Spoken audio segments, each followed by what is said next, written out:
cousin. Hey, what's going on? Welcome back to A Lady and a Gent. I'm your cousin Phil. And I'm your cousin Ashley. And we're happy to be back. Yes, we are. We had to take some time off. Just a little time because your family, I just want to say my grandma passed away, so I'm missing you. Just had to take some time, spend with the family, go through the grieving process or start it. So took an unexpected break, but we're back. This is what I want y'all to do. I want y'all to comment below and leave cousin Ashley some love and condolences. Yeah, I mean, it's hard to lose somebody you love, someone you're very close to, somebody who's just amazing. Yes. Such an amazing woman. My grandmother was such an amazing woman, and she touched so many people's lives. So thank you to everybody who has reached out to me and sent prayers and flowers. I appreciate it.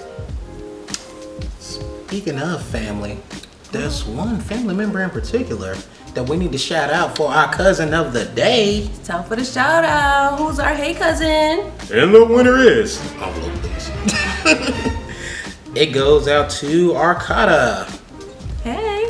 And he or she, I don't know, writes #hey cousins. You two have beautiful souls. Aww. I enjoy your channel. Thank you. We appreciate that. We enjoy your comment. We enjoy plenty of comments like that. Thanks for speaking up to us and reaching out to us. Yes. And if you want to be the potential runner-up for the $10 million prize of being the cousin of the day. That's a great prize. I don't have 10 million yet. But all you have to do is subscribe, like, and comment below #hey cousins. For your future feature. Mm-hmm. So, today, cousins, we're gonna take a little different turn. And like we said, since we're family and we've all been through some things in life, we decided today would be the day.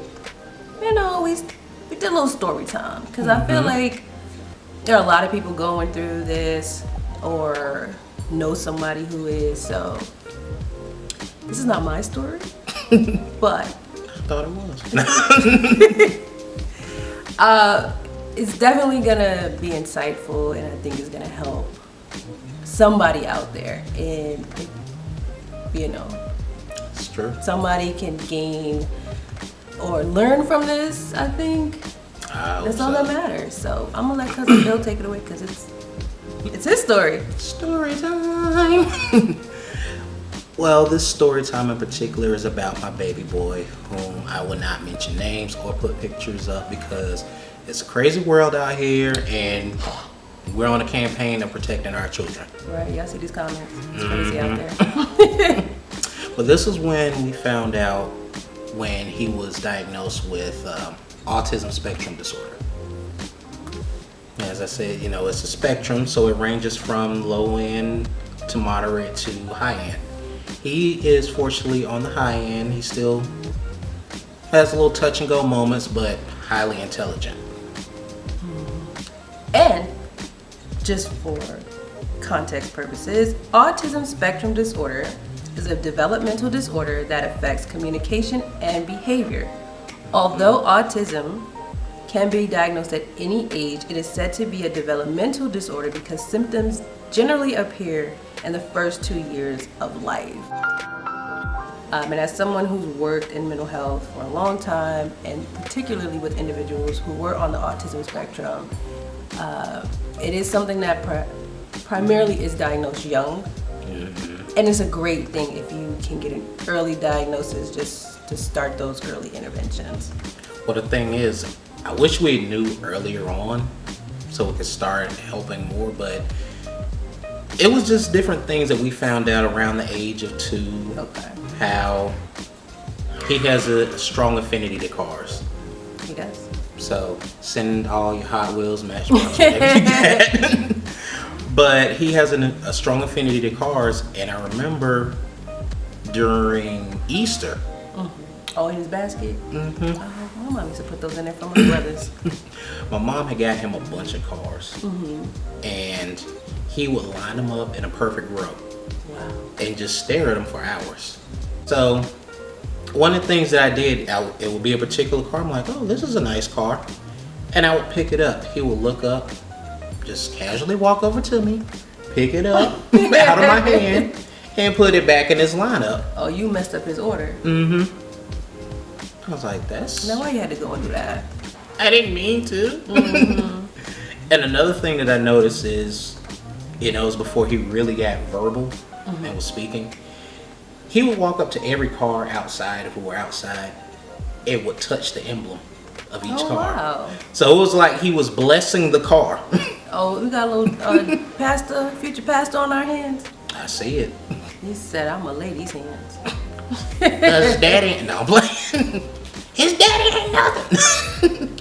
So at what age okay, so he's 2 years old at this time and you're noticing certain behaviors, certain maybe eccentric behavior, because every child is unique, but when did you notice like, okay, something a little more than just, okay, my child is just different, or this is just my child? Really didn't think too much of it until he started preschool around age 3. Okay. And they were saying that he had trouble within the classroom with the other students. Whenever they would tell him, sit on your square and wait for you to be called to be dismissed for your parents, he would throw a fit. Okay. So certain directives were hard for him to follow. Okay. Now, when he was one-on-one with the teacher that pulled him to the side and was going through the lessons, his memory recall was great because he was able to focus and just verbatim spit everything back out. But in a group setting, it wasn't conducive to him. He wasn't able to concentrate. So, at the recommendation of the teacher, we took him to get tested. Well, try to schedule it, because the initial test for pediatric behavioral health is you have to wait months before you get in. It is long. So he's 3 at this time, starting preschool. So same behavior, same. So when did you finally get able to get in for an assessment appointment? He was in kindergarten, but it was mid-October. So he was in kindergarten. Okay.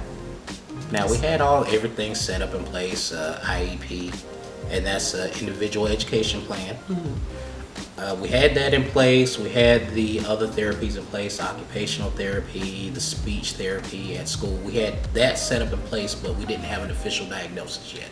So before you officially got the diagnosis, you and your healthcare provider and school professionals were noticing things, and you guys already started certain treatments for him, and that's good. That's actually very commendable that other people saw it and were like, hey, we think there's something going on here. So when they asked you about it, how did that make you feel? Did you go like, no, that's not my kid? Because some parents might do that. Yeah, naturally, in our community, let's just call it like it is, Black community. We like to say, oh, nothing's wrong with my baby. He's normal. She's normal. There's nothing wrong. But clearly we miss markers to know that something isn't quite right. Right, because for those of you who aren't parents or caregivers, when you take your kids in like every couple of months from the time they're born, and your doctor will do these little developmental checks or growth checks, and they'll ask you like, is your child doing, and they'll list out a number of things that actually like, okay, are they rolling over? Are they looking at you? Like, and it progresses per age group. And the funny thing, his development was normal. Wow. But it's like right around 2, things just started changing a little bit. Yeah, and that's typically when a lot of parents you hear notice the change in their kids, somewhere between like 15 and 24 months. Like they were speaking and maybe they stopped, or they started saying too many words, they weren't engaging with them, and then they stopped. So that's not uncommon to hear that. Yeah, and then another thing that we had to learn was how to differentiate between temper tantrum and an actual meltdown. Right. And his meltdowns usually lasted about 30 to 45 minutes. I called his pediatrician, like, is there anything that we can do? Because we're thinking, okay, maybe it's a little childhood anxiety, but from Right. what? So this is before you officially got the diagnosis and he was having tantrums, and you just was like, something doesn't seem right with this for his age. Like, kids have meltdowns. Y'all have kids or caregivers or nieces and nephews. They have meltdowns. And they like to do it in public all the time. So his pediatrician, what was their advice? They gave him some medicine that was mainly for congestion. Okay, so they thought maybe it's a health Like concern. a histamine or something like that. Maybe that'll stave off of it. But when we finally. So let's back it up a second. So was he one of those children who was always verbal? Did he ever have an issue where he wasn't, or a time when he wasn't as verbal? He would say a few words, but not too many. Okay. So he wasn't not non-verbal, he just wasn't a talkative child. Right. Okay. And did you notice like any eye contact or issues with like social interaction? Well, he had to learn that later on, but mainly around other kids, he would pretty much stick by himself. He was happy with his own company. Yeah, because I remember the first time I met him in person, and he didn't look at me. He didn't, which is fine, because that's kids. They don't listen. Stranger danger is real, so I respect the kid that's just like, oh, let me touch. But as somebody who has worked with children of developmental disorders and adults and all, I just knew something was a little off. And I remember the next time me and you saw each other, I pulled you to the side and I just said, hey, I don't want this to come off like mean or inconsiderate. And I just said, just from, and my background, just like as somebody who's somebody who worked around people with certain disorders, I kind of feel like, and I didn't know where you guys were in regards to, trying to get him diagnosed or what you guys were going through. But as somebody who has worked with people, I was just like, there's something a little off. I'm not sure if you could thought about, speaking to someone or having him evaluated. And then that's when we started talking about it. Because I didn't want to be like, oh my God, I think, it's not for me to diagnose anybody. But as a concerned person and a parent as well, That's true. I didn't want to, like I said, I didn't know where you guys were in your journey, but I just went like, hey, not sure. Because like you said, some people might be like, oh, this is my kid. There's nothing, especially in our community. And I just wanted to go, hey, and you were open to it. You didn't feel any kind of way. Oh, I'm always open to conversation. If you see a concern that I miss, Right.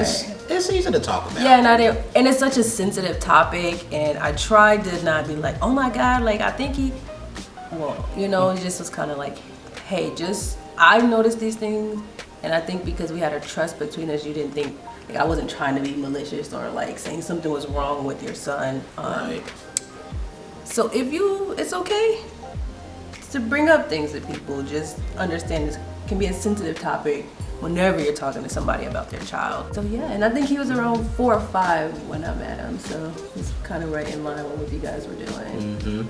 Then finally, the schools noticed that he had trouble adjusting, and they asked what was his preschool schedule like, because he didn't go a full day.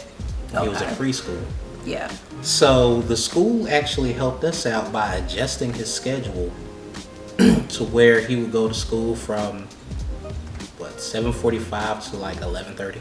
Well, that was nice of the school to realize that this child needs a specific time schedule. Mm-hmm. I like that when schools and officials go, hey, let's give each kid an individual care and work. And they did. They really did. It's amazing. Another great thing too with the half day, they built onto it. For like X amount of months, it would go at this time. Then they added another hour, and they added another hour, and I think they had a movie day. He stayed the entire day, no problems. Okay. And so at what point, because I remember when they were doing that, so what point did they transition him? Like how far in the year did he start going full day? It got to the second half of the school year. Okay. That's when he started going. Who doesn't love a movie day? I want a movie day. I know. They got to chill in their pajamas. Like. They have popcorn and like little snack bags. Mm-hmm. God, I miss elementary school. I do too. Oh well. But the fun day came when he finally got tested. Ooh. What was that like? Well, meeting the pediatric behavioral specialist, she was real sweet. Okay. Had toys in the room. He doesn't like toys? He loves blocks. So, started the testing with picture association. Okay. If you see a foot, what goes with a foot? Usually a sock. And he was able to pick some of them out until they showed a picture of a car. Oh. You lost him. That was it. And every picture after it was like, okay, can you do this one? It's a red car. It's a fast car. Like, okay. Here's the next. Yeah, it's a nice red car. And she was like, yeah. So sometimes a part of the disorder is like a fixation with an object, a subject, and for little man, it is cars. It's one of his things. Yes. Okay. So we worked with her about more therapies, more speech therapy, which was done by the school still. So during the evaluation, were there any other tests or skill sets They that were they utilized? They were evaluating his speech. Okay. Because it still sounded like a little baby babble just a little bit. And sometimes you have to ask him to repeat things. Right. Because it comes out garbling. I'm like, what? I'm like, big boy talk. I want some water. Let's see, now he's 4 or 5 years old at this time, so each test, depending on your child's age, will be geared toward their age group. So when necessarily little man's test he took might differ from another child, not of that age group. So just for clarification. Just in case you're wondering. Okay, so you go through evaluation, the diagnosis comes back. What are your initial feelings? One of my initial feelings was, this is going to be a challenge. Because other than my time with the school system, driving, I've only come across one autistic child, which it took her about a month to warm up to me. But, and also my god niece, she's autistic as well. And my god nephew. But I didn't have day-to-day interaction with them. So, raising autism is different from, seeing them from time to time. Right. So I was thinking he may not have a normal life, but doing more reading, there's a way to where he can function and have a normal life. Right. And within his scope. So initially, it was just concern as a parent, like, how is my child gonna live in a world that's not designed for him? Right, and that's the scary part too, especially with everything going on. Yeah, raising an autistic child is very different from seeing someone every so often. Right. It is different. It's a lot of adjusting, not only for the parents, but now for the child. It's not only a lot of adjusting for the parent, but for the child and individuals who are now going to be in their life to know. So how, once you and your wife, came to terms, and not that it's, yeah, I think I know what I mean when I say coming to terms, but y'all have accepted what it is, how did you then tell it to other family members? Well, or the people who are going to be around him more frequent and regularly? Well, like I said, with our community is very different, and Right. I'll go to my in-laws, my other family, and they'll have functions there, like family get-togethers and Right. stuff, and they're seeing him acting out, and the first thing that comes to mind is, oh, well, you're not parenting him right. You need to beat him more, and Which is not the case. no, we tell him that he's autistic. He's not acting out. Oh my God, I'm so sorry, I didn't mean to. It's like, it's okay. Right. And we try to educate as best as we can. And they've been very helpful. Well, that's good. The more understanding and the more we talk about this is why he wanted to share the story. You normalize it and you don't make it scary, not only for the individuals, but for people around them to not feel tense and like, oh, we can't walk on eggshells about what's going on. At the end of the day, he's still a loving child. Right. He still wants to be Yes. accepted as normal. Even though sometimes, I guess, with him getting older, he's starting to slowly understand that he's a little different, because he'll say phrases like, no one likes me, or I can't do anything right. And it's just providing encouragement, saying, yes, you can. Right. Like, we can do it together. So how do you explain to him? So is he aware, as in like he knows the terminology for what's going on with him, or is it just more like, yes, you're a little, how do you guys explain it to him when he asks these things or says, why does nobody like me? Well, I tell him that, he learns things a little different in his own way. But at the end, you come to the same street. Right. Put things in car terms that he likes. Take different directions, but you're all going to wind up at the same final destination. That's a good way of putting it, and age appropriate as well. And you tied in his favorite subject. Especially when making friends, like at church. A couple of the kids came up and says, why is he acting like that?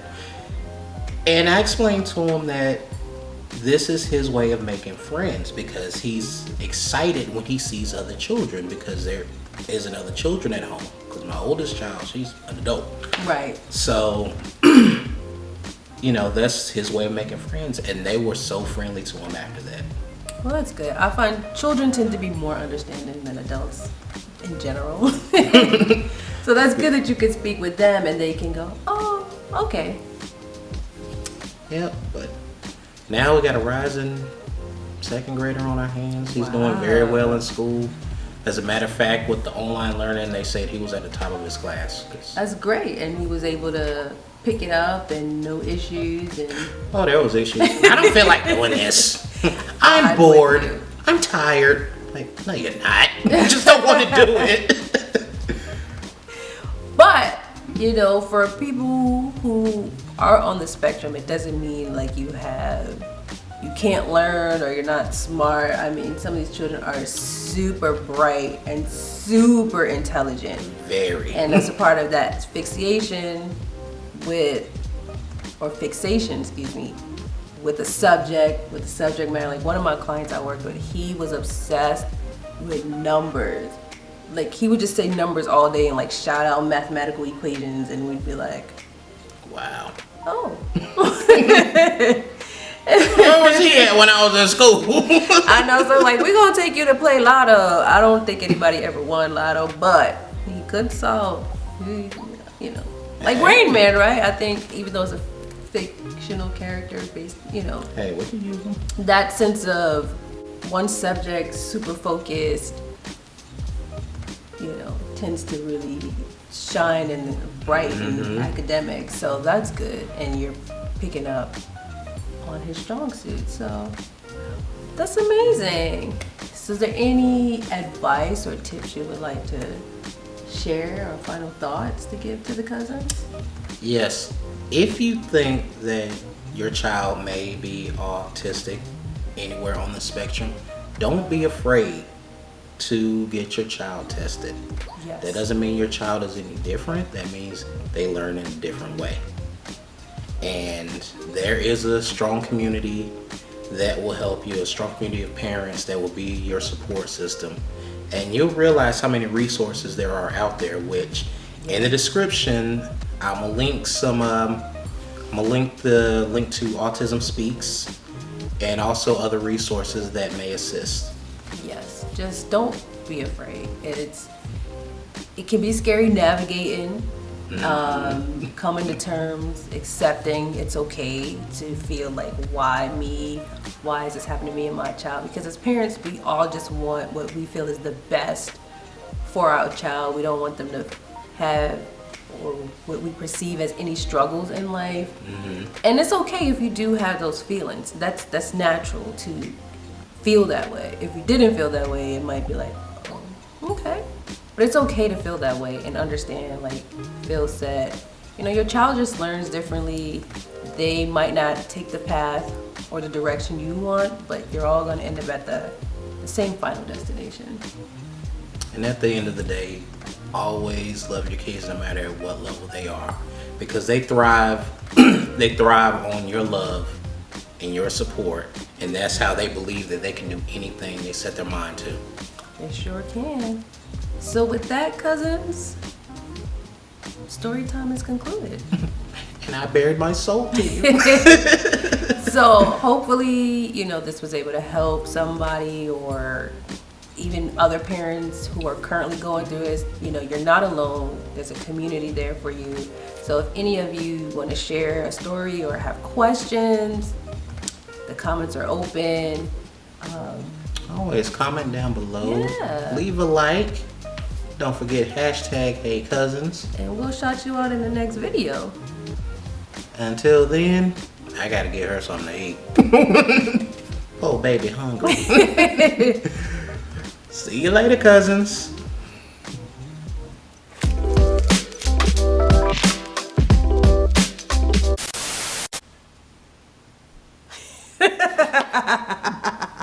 This is one for the blooper reel.